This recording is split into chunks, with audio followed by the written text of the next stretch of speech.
રાજકોટના જંગલેશ્વર અને આસપાસના વિસ્તારમાં 85,000 ચોરસ મીટર જમીન પર 800 જેટલા દબાણકર્તાઓને નોટિસ પાઠવવામાં આવતા લોકોમાં વિરોધનો સૂર ઉચક્યો છે। રેવન્યુ વિભાગ દ્વારા 800 જેટલા દબાણકારોને નોટિસ પણ આપી દેવામાં આવી છે। રાજકોટમાં આજી નદીના કાંઠે ભવિષ્યમાં આકાર લેનારા રિવરફ્રન્ટ પ્રોજેક્ટને ધ્યાનમાં રાખીને નદી કાંઠા પર સરકારી જમીન પર થયેલા દબાણો દૂર કરવા તંત્ર દ્વારા કાર્યવાહી શરૂ કરવામાં આવી છે। ત્યારે રાજકોટના જંગલેશ્વર સહિત આજી નદીના કાંઠે ડિમોલેશનના મામલે કોઠારિયા રોડ પર આવેલ કૃષ્ણ ચોક ખાતે કોંગ્રેસના ધારાસભ્ય જિગ્નેશ મેવાણી સહિતના આગેવાનોએ આ સભાનું આયોજન કર્યું હતું, જેમાં કૃષ્ણ ચોકથી લઈને સોરઠિયાવાડી ચોક સુધી મોટી સંખ્યામાં લોકોએ રેલી કાઢી વિરોધ પ્રદર્શન કર્યું હતું।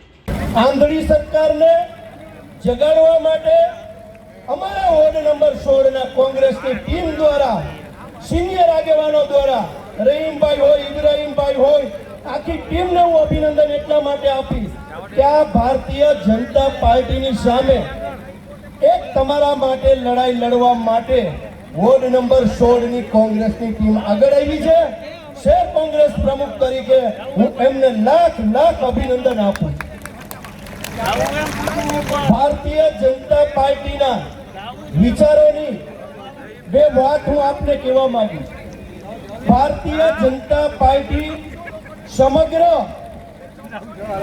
મોટા ઉદ્યોગપતિઓના લોનો માફ કરવાનું કામ ભારતીય જનતા પાર્ટીએ કીધું, પણ ગરીબ માણસોના જે બંધારણીય અધિકાર છે, બંધારણની અંદર અધિકાર છે કે 25 વાર કે 50 વારની જગ્યા ઉપર વર્ષોથી સમગ્ર ભારત દેશની અંદર કોઈ પણ નાનો મધ્યમ વર્ગનો વ્યક્તિ રહેતો હોય તો એને રેગ્યુલાઇઝ કરવાનું કામ એ બંધારણની અંદર લખેલી વાત છે। પણ ભારતીય જનતા પાર્ટીએ ક્યાંક ને ક્યાંક જ્ઞાતિ જાતિના વાળાઓ ઊભા કરીને અંગ્રેજો જે શાસનથી ભારતની અંદર શાસન કરતા હતા એ શાસન ભારતીય જનતા પાર્ટીની સરકાર ભાગલા પાડો રાજનીતિ કરે છે।